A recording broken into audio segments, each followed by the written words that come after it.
Is it recording? Yes, recording. Let me double check now, because you just jinxed. Okay. We're ready to go. Okay. Let's do it. All right. In 3, 2. I don't need to do a countdown. Actually, I'm just pretending like I'm doing a countdown. Okay. So go ahead and give us your name. Marco Pigossi. Marco, how are you doing today? I'm doing very good. I'm so happy to be here. And where are we? What are we doing here?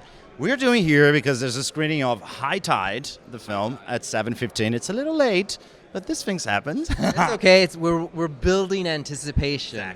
Exactly. So tell us a little bit about High Tide. You're here at FilmOut San Diego, 2024. Exactly, and I'm so proud to be here presenting the film. This film is so special to me for many, many reasons, but I think the most important is I'm Brazilian. I come from Brazil, and everybody thinks Brazil is super avant-garde and open-minded, but in the end it's extremely homophobic, and it's the highest rates of hate crimes against the queer people. And so I've been a gay man all my life, but I've been in the closet my whole life for 30 years. And it wasn't until I moved to the US that I was able to be out and be myself. And this film marks this moment because for two reasons in Brazil I couldn't be out. I wouldn't work as an actor, and I had, for my own security reasons. So this film marks my first queer character and my first film as a queer actor as well. So I don't know, somehow for me it has a lot of meanings, and being here means a lot to me, to be in FilmOut. So talk to us about then your coming out, your experience, because that's going to help a lot of people, not only through this film, but what would be your personal coming out experience? What was it like? It took me a long time. I came out when I was 30, but I've been a working actor since I was 18 years old. And I knew that if I was able to come out at that time, I wasn't going to be able to work as an actor. Hopefully things changed a lot. There are a lot of queer actors in Brazil working and out right now, and that makes me very happy and very proud.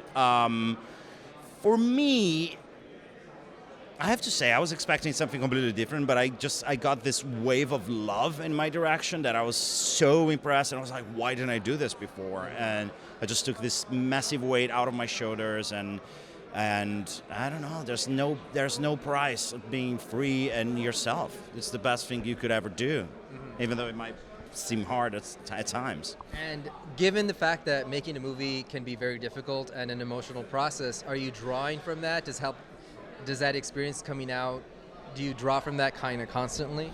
Absolutely. I mean, the story in High Tide is a Brazilian guy who runs away from a very conservative family and finds himself in Provincetown, which is kind of a queer mecca in the US. So there's a lot of the character that I put in myself. It's not biographical, but it's a lot of personal experiences and personal feelings and personal moments that I lived. So there's a lot of me in this film, and there's also a love story behind this film. I fell in love with my husband while we were shooting, so it's a long story. But Tell us it, I know. I want to hear.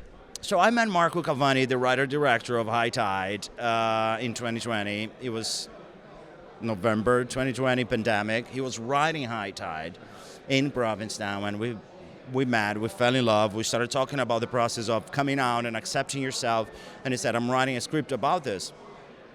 And I'm like, oh, and then I told him my story and everything. Anyway, we fell in love, we moved in together, we decided to live together. First day we were in the new house, and he hands me a script and said, I want you to do it. Wow. I wrote it for you, and I was like, wow. So this film became our baby. Wow. We've been going around and presenting the film, because we spent 2 years working on it and raising funds, and until we finally found our amazing producers in Provincetown, and they decided to invest in the film, and so it's our baby who's going to the world right now. That's a beautiful story. That's a very beautiful story. Yeah. So then you see a long line of people waiting, queuing up right now to watch this and come in to watch this movie.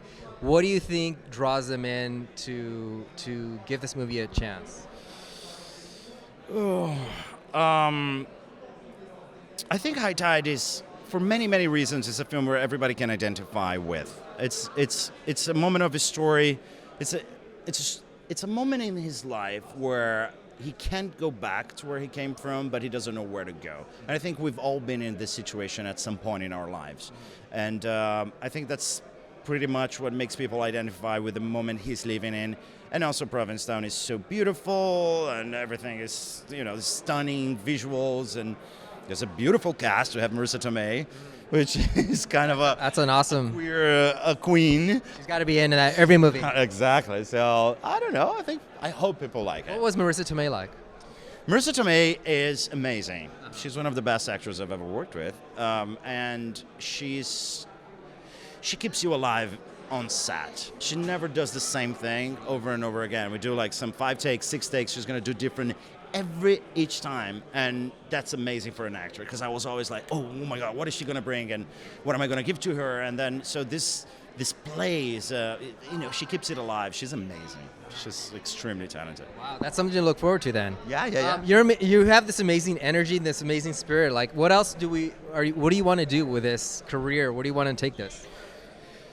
Well, just work and do characters that I like, and things that challenge me as an artist. After moving to the U.S., I did 3 films and a TV show, Gen V, which is a spin-off on The Boys, which is a lot of fun. We don't have superhero films in Brazil, so it was so much fun to play with that. Then I did a horror, which also we don't do much in Brazil, which is a lot of fun. We're going to open in Fantastic Film Festival now. It's called Bone Lake. So just keep doing projects that challenge me, I guess. Keeps me alive. Keeps me.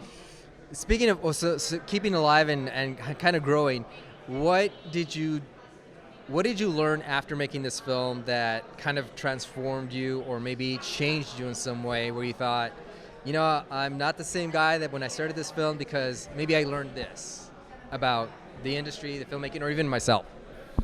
So many things. I always say that a character gets something from me and leaves something with me, and I think Lorenzo did this in this case. It was a whole new process of, I've always produced my things in Brazil as an actor as well, but now this is my first time where I'm producing something here and trying to understand the industry and how it works and how hard it is for independent films, and not only to make the film, but then to have a distribution, to put a film in the world. Thank God we have Strand and Marcus here, which is amazing, and Embrace the Film, and it's helping to bring the movie out to the world. But I feel like it's a marathon. You run a marathon, and by the end you're exhausted, and hopefully you can get your film out. So I'm just so grateful and to be here and to be presenting the film. And finally, while you are here in San Diego, what have you been enjoying about San Diego? What do you think? What are your thoughts?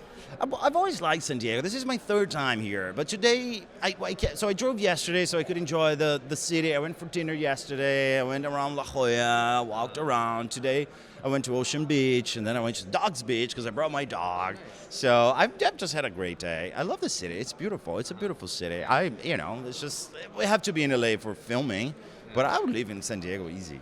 Yeah, it's a beautiful place. Well, I'm sure they would love to have you here in San Diego. So anything else you want to add and contribute or close this out? I just hope everyone enjoys the film. And if you have a chance, we're going to open in New York on the 18th on the East Coast, and we open in Los Angeles on the West Coast on the 25th, October 25th. So if you miss the screening here, go run to the movies, to the theaters to watch it. Awesome. All right. Thank you very much. Thank you. Great job. Thank Good job. Oh, look at that.